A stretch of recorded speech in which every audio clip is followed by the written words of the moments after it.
I'm Maria Menounos, and you're tuned in to AfterBuzz TV, the ESPN of TV talk. Now, let the buzz begin. What's up, Sword Art Online fans? Alicization War of Underworld. We're talking episode 11, Heartless Choice, and we have a very special guest. We got Cherami Leigh. Woo! Hello. Welcome. Thank you. Thank you for joining me digitally, but still. Yeah, absolutely. This will be my first experience. I've obviously done a couple AfterBuzz episodes, and it's been delightful. But this will be a fun virtual experiment. Yeah, well, it's very appropriate for the show, So Yes, no, it's very true. Of course. So we have a live chat going. Make sure to put in your questions, and we're gonna go into the show and leave comments down below as well when this is all done. So the episode starts off. We get a really kind of interesting flashback with Bercoli and the Pontifex kind of having a heart to heart. I was like, oh, okay. Same. I was like, well, wait a minute. This is fun. Yeah. I was like, wait, did they? No, they're just talking. Same. I was like, wait, Okay. what happened before this that I missed? And then because I didn't get to see every episode from last season. So I was wondering, did I miss a very important episode that would explain their relationship, or did this just kind of come out of nowhere? So I'm glad I wasn't the only one who had that thought. Yeah, we'll have to ask the uncle. We'll have to ask Imari what was going on there. Yeah, what's the backstory, man? What's your actor's secret? Yes. But their conversation has a really kind of interesting moment of, have you had a fear of dying? And it's interesting hearing these essentially artificial, but technically real souls concerned about dying. And it's more because of that unknown entity, that X factor, which I would say is Asuna coming into the picture. Just, to change things up. Wrestling things up a bit like she does. Yeah. Oh, of course. Absolutely. Yeah. Then we get it kind of then jumps back to the present. We get Ronnie A feeding Kirito. And okay, what did you think of this scene from last week into this one? I'm like, okay, it's the Kirito harem. What is going on here? I've always, people have asked me and Bryce at conventions, they're like, first of all, Cherami, does it bother you? Second of all, Bryce, who's your favorite? And Bryce always says, well, I'm not going to pick a favorite. And then he's like, no, obviously it's Asuna. And so I think for her, she's like so confident in their relationship. And I've always seen it, and the way Alex has directed it, he's like, there's so much loyalty and so much confidence in the relationship between the two of them that she's like, these are super cool, fierce women that I want to hang out with that are a lot like me. And I'm just getting more friends out of this situation. I have nothing to worry about with my boyfriend. They might have a crush on him, but it's not a mutual thing. So sort of a funny situation. And I understand it's an anime trope, and it is definitely a hot button. The fan base always likes to remind me that there's some other really strong warrior women in the show, and the more powerful women, the better. They all have a different vibe to them, and I'm never gonna shut that down. But I'm not concerned about Kirito's relationship with Asuna at all. Yeah, I also feel within the episode, she kind of discovers that all these women, it's not the same as her relationship. Of and course. That kind of eases her fears. Like, you can't be jealous of Ronnie A. It's just like, it's so innocent and pure. Well, and some of them view him as a mentor. Some of them view him more like a brother. Some of them it's just a friend that they've helped them through a traumatic situation. And I'm sure there's an element of, well, maybe this could evolve into a crush situation. But then, I mean, not to jump ahead, but as they say later on in the show, it's only been 10 days. So for Alice, it's like, this is 10 days. For them, it feels so much longer because of the time disparity between the two worlds. But in all actuality, it's been a 10-day jump, and I don't think that she's got to worry about somebody who's known him for 10 days. So, but how was that filming? We'll do a little bit of a throwback here. How was that recording the scenes with Alice of kind of the like one upping each other of like, Oh yeah. It Well, was how do you know him? weird. It was so weird. And because I have never felt any sort of insecurity and never felt that Asuna felt any insecurity, that was a very hard scene to nail. And Alex Von David, the director, will tell you we did that scene so many times. And I, as an actor, was getting insecure that we were doing it so many times. I'm like, gosh, have I not played Asuna for so long that I just don't know who she is anymore?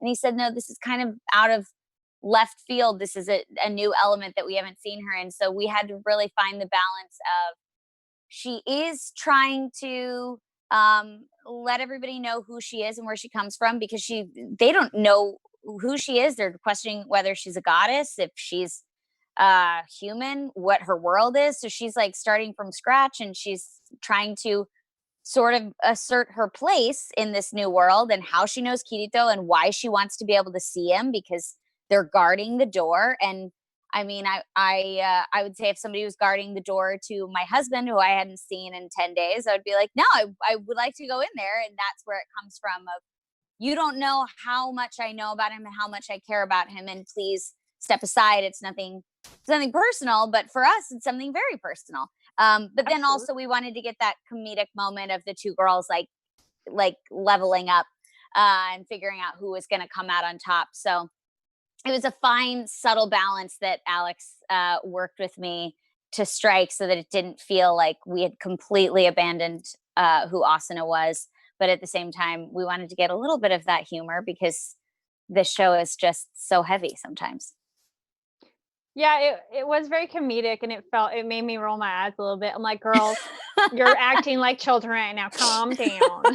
Yeah, I think when I was live watching it and doing a live stream on Twitter, and I was like, you're both pretty and you're both so strong. Yeah. I mean, really just team up together and like annihilate everybody. It's going to be fine. Yeah. We have quite a few people in the chat. We had Chandler, Ingram, Alan, Gamino, and then we also have, where'd it go? Natsu Dragoneel. They're all kind of commenting on that moment when Asuna and Kirito first get that embrace and connection after they've been apart. How was that scene to film? I mean, I cried when I first watched it, and then just because it's been a while for me to record, and so getting to come back, and then here Bryce was already in. He'd already recorded, luckily. So just hearing how weak and broken Kirito sounded, and Bryce and I have been friends for so long. Just hearing a friend of yours in that sort of place is really hard. So it was not difficult for me as an actor to be able to go there, just because the animation is so beautifully done, and obviously anybody who's seen the show knows the history of their relationship, and so I mean, it was heartbreaking. It was heartbreaking to rewatch, and it was definitely heartbreaking to record. So I guess that was necessary. But then that's good, because you felt something, and that scene is supposed to make the viewer feel something for sure. Where was it? Yes. Oh, Julian Fishman says, I knew Asuna would reveal everything about the real world. How was that line delivery and your own thought process? I thought it was kind of comedic that Asuna is like, oh yeah, so this isn't the real world. This is a fake thing. I'm just going to tell you. I was like, well, I guess. Yeah, lay it all out there. I mean, with Alex, when we were working on it, there's so much exposition that has to happen from a story perspective. And so as an actor, it's, and for a writer as well, it's very difficult when you have to get all that exposition out very quickly so that the story can move forward. But at the same time, you always hate being the person who has to deliver all that exposition. And the other trick is to not make it seem like in a condescending way of everything you know is wrong and everything I know is right. And so I think so much of that, Alex was very meticulous. It's so nice when your director is also the writer and adapts the scripts. So he knows the material backwards and forwards. and he has a cinematic background, which I love. So he's always great about making the dialogue seem as natural as possible.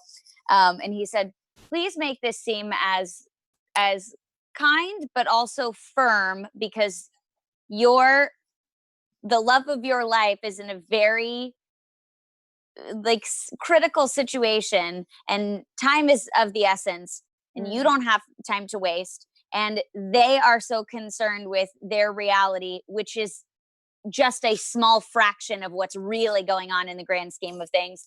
And he said, so while you don't want to say, hey guys, let's get it together, we have to get it together.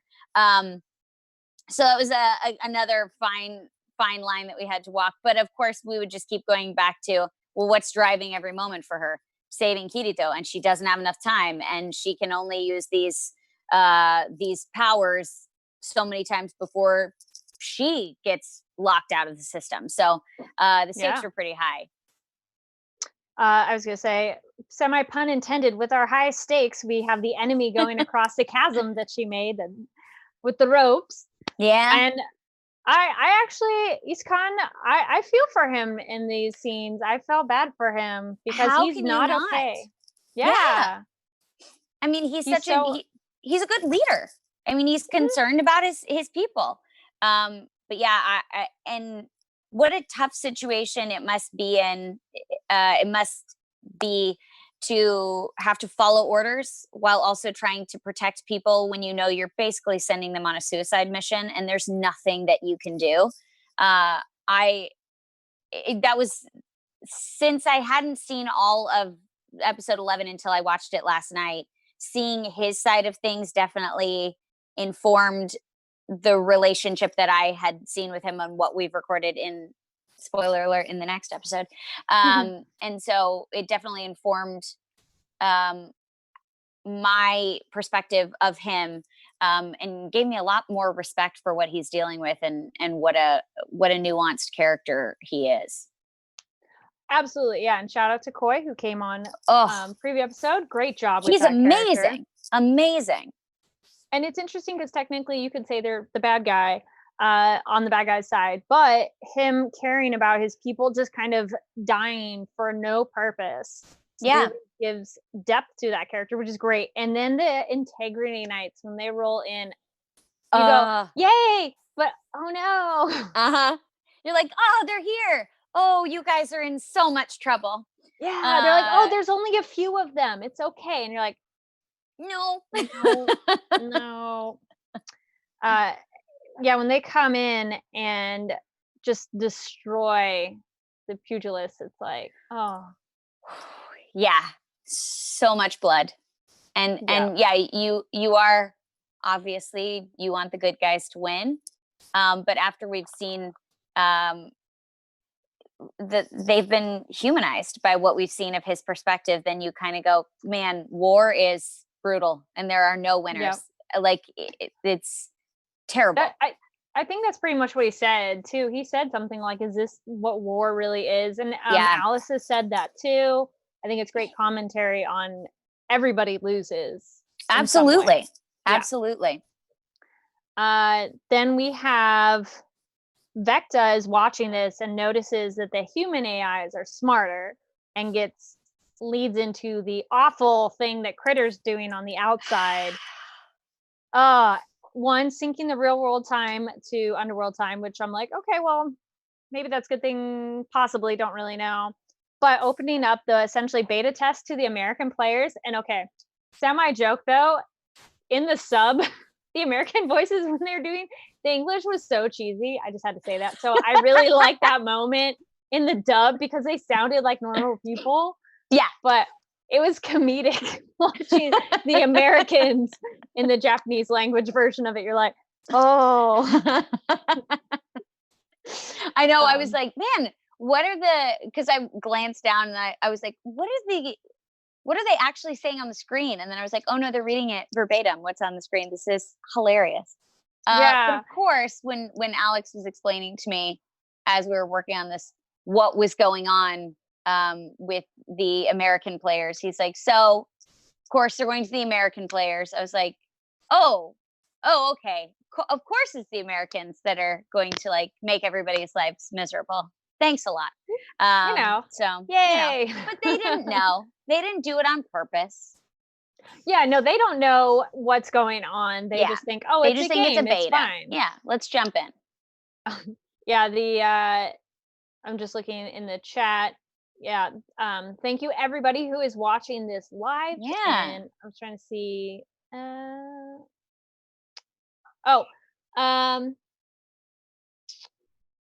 Natsu commented the Asuma, Bacroli, Alice, and them working together to fight against pugilist warriors from crossing the cliff. I was gonna say I don't think you had any lines then, because Asuna, we just see her. Yeah, they're just destroying everybody.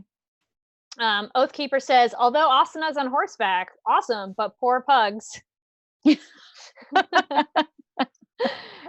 Chandler says, knights going in like butchers. Sort of,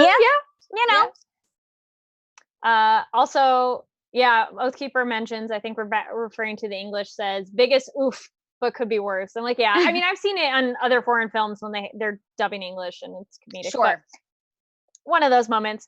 But then we get back to, it's one of those you sometimes forget that the characters are Japanese, and then you're like, oh yeah, because then we meet, or call back to, we get Sinon and Leafa, and when they go to RATH, because Yui helps get them to a RATH building, and they're like, such a rock star.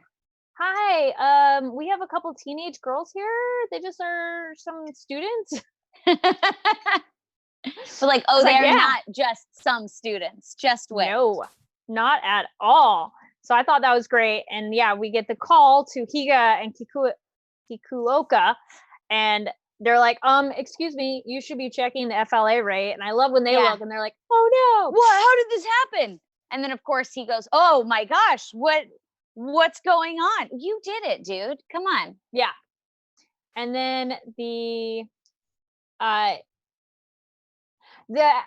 idea that their names are fake names, it's like, oh no, they'll know who they are. Yeah, exactly. That was such a great moment to get to see everybody come back. I feel like that's so much of what this episode was. It's like, let's assemble the troops. Which it was definitely squad goals fun. Moment. Oh, totally. Absolutely.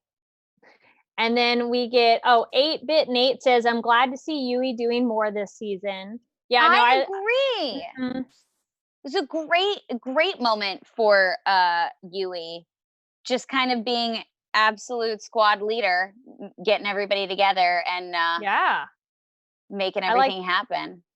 I like this one. Mega Daffy in the chat says, squad roll out. Yes. Totally.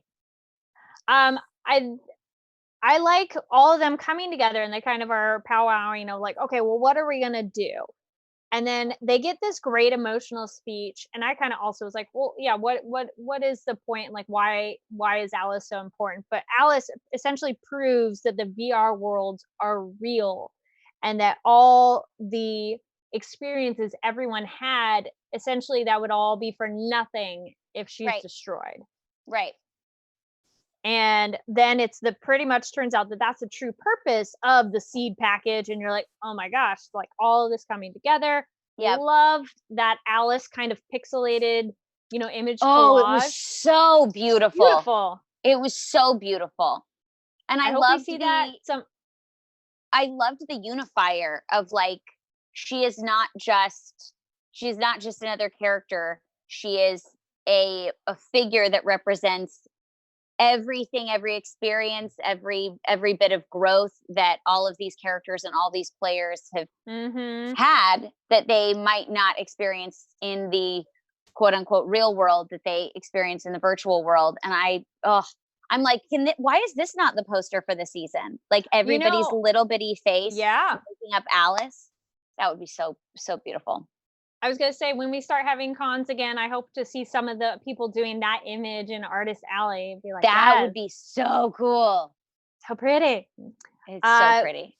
Somebody scrolling back here, Gundam Force says, great to see the entire harem back in action after being sidelined for so long. Right? We had to wait. We had to let this story get into place. There's a couple boys in that group too. So That's true. Yeah. very, very instrumental. Which Yes. it was so fun getting to see everybody and hear everybody again. I was like, "Aw, it's throwback time. The gang's Yeah. all here." So then they go and they're going to, they make the hard point or difficult. They share okay, well, here are our problems. One, the time difference. It's 4:30 in the morning here in Japan. It's noon in the US and like mid-afternoon. And I was like, oh yeah, anybody who's ever gamed, that is an issue of like Yep, where are totally. people playing. And then also they can't just say, hey, don't do this because these are military secrets, so this could become a bigger problem. Yep. So it's nice absolutely. to cover those bases of, well, why don't they just tell everybody like don't do this? And you're like, Right. oh, that's why. Yeah. So then they go, okay, well, how are we gonna do this? And then he goes, well, you can convert your accounts. There's just a few strings attached. There's like a lot of major strings. They're not like even bit. baby strings, just like life altering, I guess. Yeah. Well, yeah, actually life altering. Sure. You know, maybe. It's one of those things of like, how much are you willing to risk to Totally. help out Kirito and everybody else? So yeah, they get the big scene where it's trying to recruit everyone, and huge shout out Sarah Ann Williams, great job on that speech. So, Lisbeth, oh my gosh, Oh. I watched that speech and you're like, yeah, no kidding. Her delivery was beautiful. Alex's adaptation was beautiful. mhm. The whole thing was fantastic. I think I saw a comment last night when I was watching the episode. Someone said, so Sarah was phenomenal with her speech, but where is the sidebar story for the player who kept shouting out during the speech and like, we're not going to do this. Why would we do that? I was like, yeah, what is his story? I want to know about that guy. He was very entertaining. He did a great job. They are not SAO survivors, so we learned that. That's true, yeah. We've had glimpses of it, but it's interesting that essentially there is a prejudice against SAO survivors. They go, oh, you think you're better than us, which is an understandable viewpoint, but it's nice to have both those groups exchange that dialogue. But also hearing because I had known that there was a prejudice against the SAO survivors purely from Asuna's arc with her mother, and hearing about how she was interacting with other people that her mother wanted her to interact with. And she's like, Mom, none of these people know what I've been through, and they can't know what I've been through. And that's a fair point. But I would never have expected it to be such a striking prejudice from other gamers. But I'm sure that element is there. And just hearing her say what like law enforcement officials thought of them, and how it follows them around, this prejudice follows them everywhere they go, into every aspect of their life. And this virtual world is the only way that they can escape that and just let all of that trauma go, which was really heartbreaking to hear. And then she gets very open about it and says, we have to go to therapy once a month for it too. And take medication and semi against their will, because she said even if we don't want to, and it makes people sick. Yeah.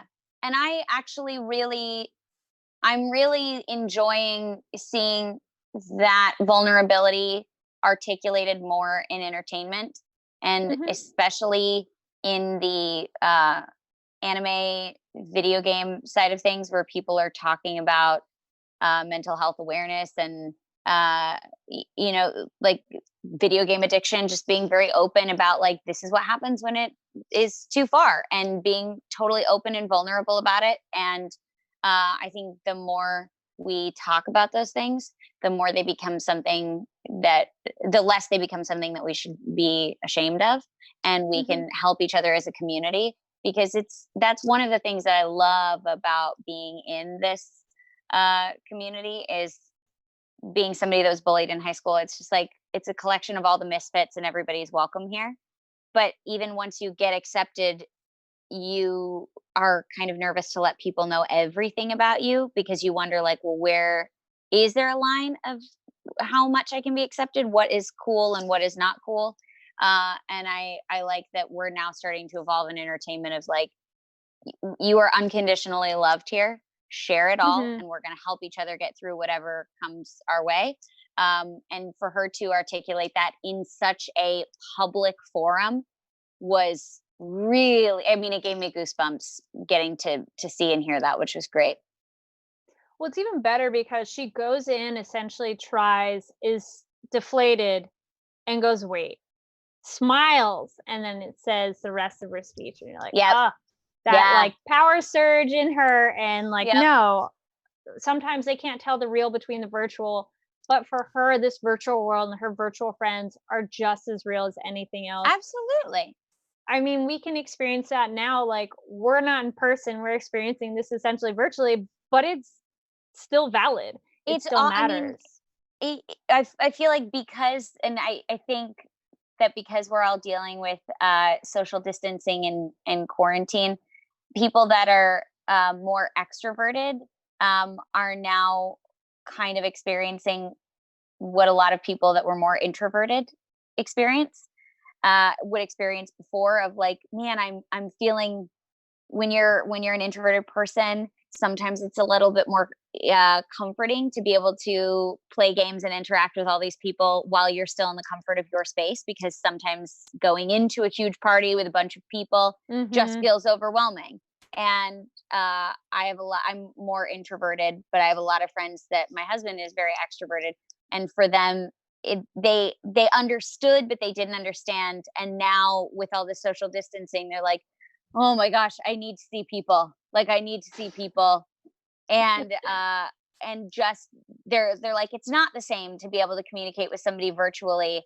But then once they jump on, they're like, no, this is the same. I'm getting the same feedback. This makes me feel like I'm connecting with people, and their awareness is expanding of how powerful it really is, which I think made that speech land even more.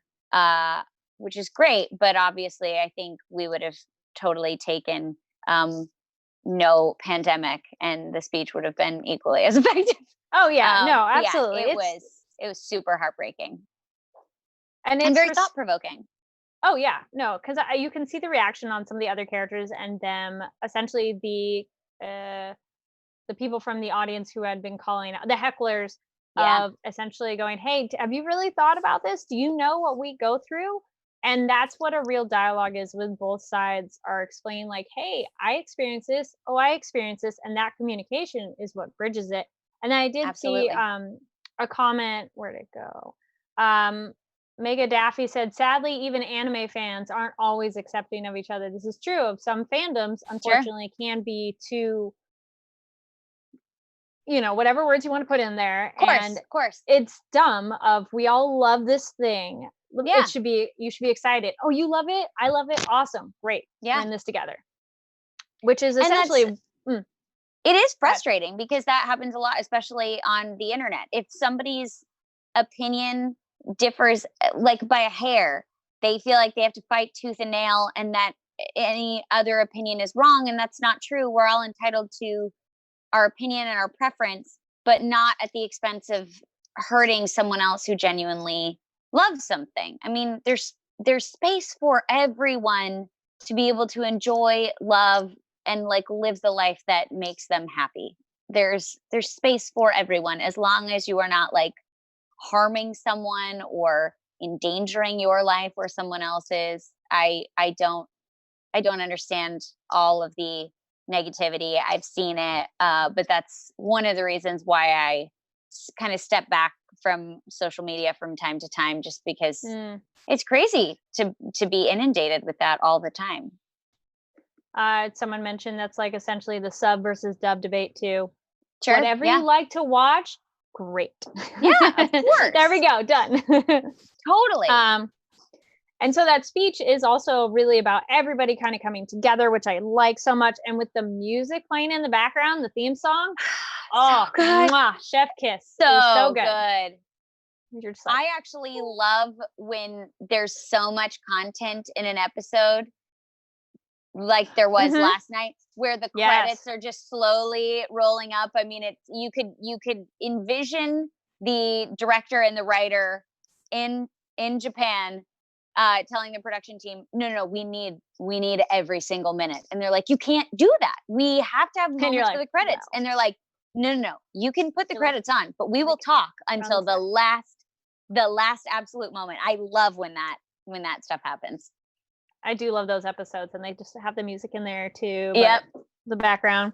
It's so good. So then the last little bit, the Integrity Knights are ready to go, but the Red Knights, the American players, have shown up. And it's like, da, da, da. And it was such a cliffhanger. Man. Yeah. And Just so that's brutal. only one more episode for this arc of the season, which is like, I know.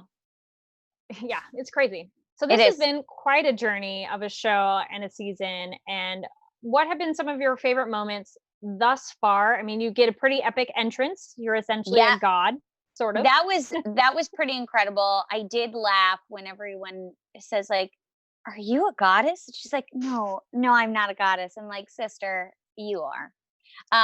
Because I think Asuna is fantastic. So yeah, that was a pretty epic entrance. I remember when we were at the anime festival at Anime Expo last year for the Sword Art panel.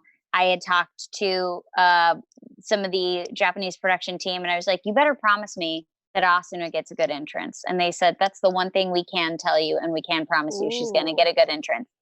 And they did not disappoint. It was a really epic entrance. So that was incredible. I actually really love I love all of the sweet, tender, subtle moments between her and Kirito. I loved their reunion.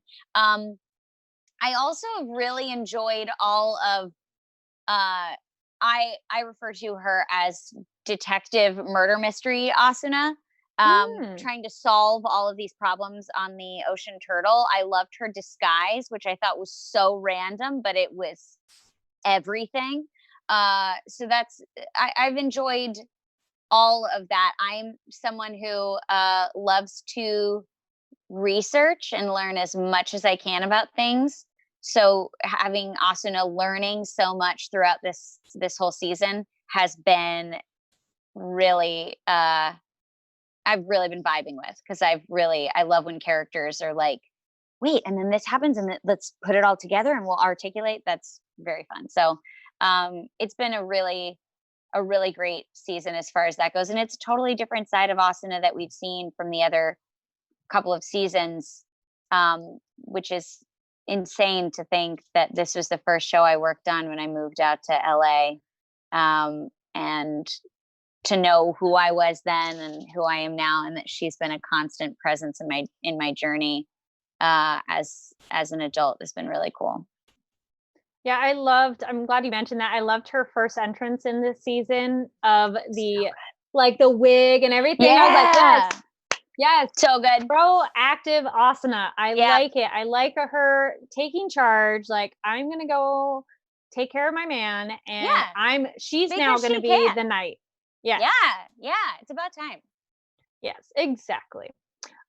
What has been a favorite line thus far? We only have one more, so it's a little hard to maybe not say anything from the finale, but what's been one of your favorite lines to record thus far in this season? Favorite line. Or favorite scene? Okay. Well, okay, it's a line that I do remember. It was the whole scene with Asuna and the heart monitor.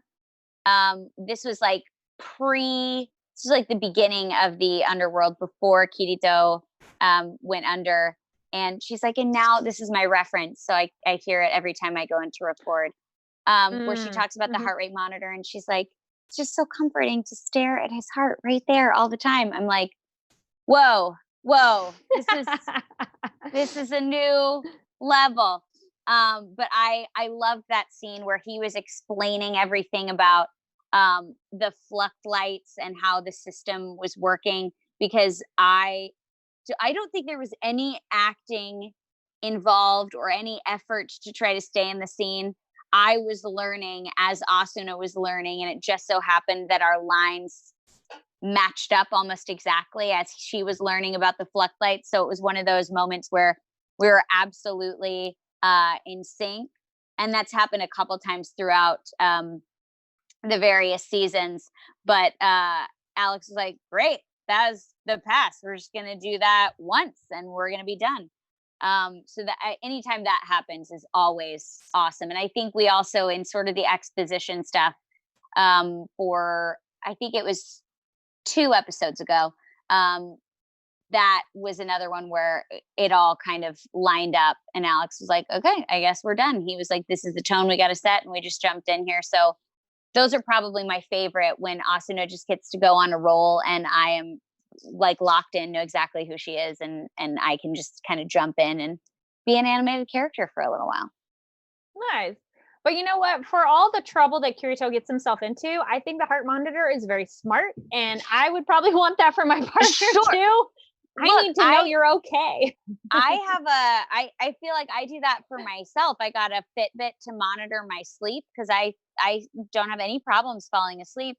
But I would look at my sleep monitor and my Fitbit, and I would go, wait, I was sleeping, but how did I just got a D in sleep according to this grading system. And then I would see throughout the day, my heart rate would get so elevated because I would be recording a fight scene, or I would be stuck in traffic, afraid I'm going to be running late.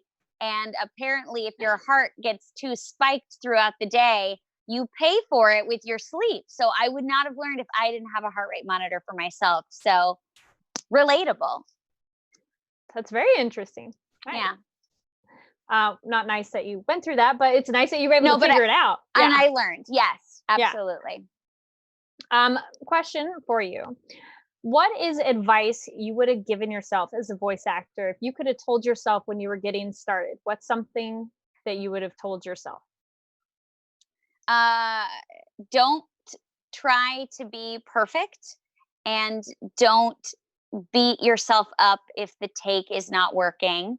And don't get in your head if the talk back is turned off too long. It's not because the director and the producer hate you. It's because they're ordering lunch. All that stuff is just additional noise. And that fear that manifests its way into a session is a creativity killer for sure. So once I realized nobody cares how silly I look or sound when I'm making these like reaction noises. And if somebody comes in and makes a joke, or is coming to do a tour at the studio and they don't understand, it's because they're looking at it, imagining if that were them, they would feel insecure. So I must feel insecure, and I don't need to let that noise cloud my perspective of the session. Just stay in the session, do my job, get lost in the character, get lost in the story, and play. Also, I would say go take classes as much as you can of looking to be knowledgeable in being an engineer and learning about microphone equipment and recording software. Never, ever would I have thought that I would need to know that information. But the brief time I spent as a disc jockey or on-air talent for a radio station running my own board has become very useful, as has interning at my talent agency when I was 19, has been very useful in this quarantine, because now I'm trying to get equipment and figure out how to pad a makeshift studio, so that we may be able to record and I may be able to still work from home. And if I did not have that knowledge or did not take advantage of those opportunities, I would be having no information. And I have very, very little, and I wish I had done more. But even that little has been obviously better than nothing. It's kind of like those situations where having a job adjacent to something you're interested in actually helps feed back into what you're doing. Well, I think if anybody, people have said, like, I want to be a voice actor, and I have always said, go take on camera classes, go take host classes, learn how to use a teleprompter, do improv, do stage, go intern at a casting office so you can see what they look for in auditions. You can see what works in auditions, what doesn't work in auditions, how the best actor might not get the job, and you can be in the room for those conversations. And then when you're the actor on the receiving end of not getting the job, you know it's nothing you did. It's just informing all sides of the business. And if you work for a talent agency, you work for a casting office for a brief period of time, you also know what your agent's going through. And if they're not sending you emails or auditions, it's probably not that you're not their favorite. It's probably because there's nothing for you. And just like kind of chilling out and not hounding them can make them way more interested in being your advocate and not being annoyed by the constant emails. So, like you said, just informing yourself for the whole industry makes you much better at your particular side. Nice. And what are some things that people take for granted on voice acting? Like, oh no, it's not like that at all. Or, oh yeah, don't forget that. Or, oh my gosh, it's absolutely like this. A lot of people have said, yeah, you could just roll up in your pajamas. I have never done that. I think, especially in the last couple of years, it's changed. But my grandmother always told me, you have to show up for your job in the way that you dress and the way that you get yourself ready for the job is going to affect how you perform. So if you just say like, I'm going to roll out of bed and just show up, you're not going to deliver a performance that is somebody that's like, I'm excited, I'm ready, I'm motivated, I want to get out and I want to do this. And then also in the last couple of years, there's been a lot more interest in us being filmed while we're recording because people now want to see the voice behind the studio. And so, of course, if you show up in your pajamas and that just happens to be a day that they want to film you, Really? that's not the best. Yeah. Because they don't always, actually, they rarely tell us when they're going to do that. So that's tricky. I've had some people say, so I guess when you work at Funimation or Aniplex or any of those studios for a long time, you don't have to audition anymore. They just call you in. I think in my 20 plus years as an actor, I have only not auditioned for 3 roles. When I, even doing plays for my husband, I still audition. And he knows me very well. He just looked at me like, no, you don't. I'm like, yeah, you do. I auditioned for at least, actually, I auditioned for one of the shows and I didn't get cast because I wasn't the best person for the job. So you're, just because you've been working for a long time and you know these people doesn't mean that you are automatically going to get the job. You still have to be going to classes. You still have to be working. I don't think there will ever be a time where I'm not taking classes and I'm not trying to grow and elevate my my performance, because there are actors coming in that are incredible and I have to come to the plate prepared. Otherwise, I'm not going to get to work. But yeah, I think one of the things that I take for granted that I realized, and I spoke to a director this weekend, is yes, we're isolated. We're in a padded room by ourselves. But as we're finding out in quarantine, it's nice to be able to just see someone and talk to someone. So I have taken for granted every time that I have had a job. I know we'll often say it's so hard recording all day and then taking a red eye to go to a convention, and then we have so much fun when we're there, but then we have to take another flight back and we land at like 1 or 2 o'clock in the morning, and then we've got to be at a session at 9 a.m. and we're up at 5, and that's exhausting. But in times like this, I've always known I wouldn't change it for anything. And I've always been grateful for every convention and every fan. It's always, my mom will go with me or my husband will come with me, and any autograph session, I'm like, well, there might not be anyone who shows up, and every person that shows up, I'm super grateful for. But this experience, this surreal reality that we're living in right now has just reaffirmed how many times I took for granted getting on a plane safely and getting to go in a studio and knowing that the studio is going to Lysol everything and take care of us. And when you have to be made aware of that, you realize how many times you took for granted every job, every audition, every opportunity, every experience with another human being that connected over the work. So I am reminded how grateful I am to be able to do this job. And I think when you stop being grateful, that's when it starts going to other people who will receive it more gratefully. So yeah, that's a very long-winded answer, but those are things that great. I think it's great. Myself and as well as many people in the chat have chimed in. They're all very grateful for your role of Asuna and other roles that you have done. Well, thank you. And very grateful that you were able to join me today and talk about this awesome show. Thank you so much. It's been a pleasure.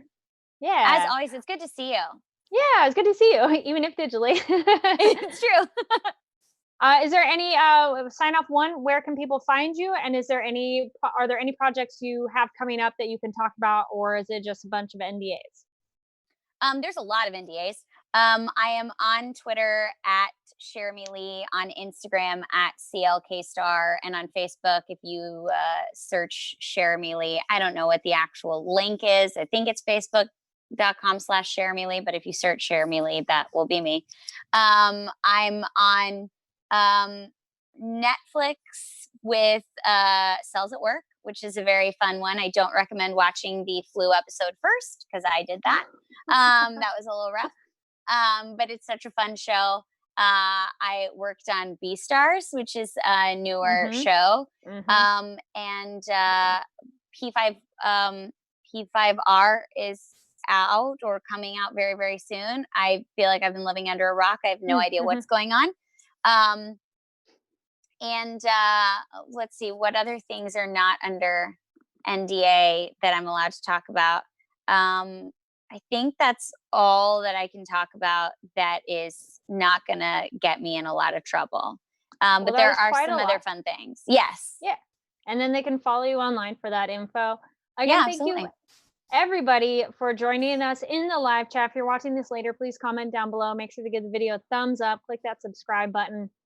And again, thank you so much, Cherami, for joining me. Thank you. And my name is Kari Lane. You can find me online at Kari D Lane. That's KARIDLANE. Thank you so much for watching, and we'll see you all next week. See ya. Our founder, Keven Undergaro, and me, Maria Menounos, would like to thank you for tuning in to AfterBuzz TV. Remember, we're not just the first, we're the biggest in the world, and we're the only destination for all your favorite TV shows. Whatever you crave, we've got it. So go to AfterBuzzTV.com and check out our lineup. Buzz you later. The views expressed herein are those of the hosts only and do not necessarily reflect the views of AfterBuzz TV or its owners or principals.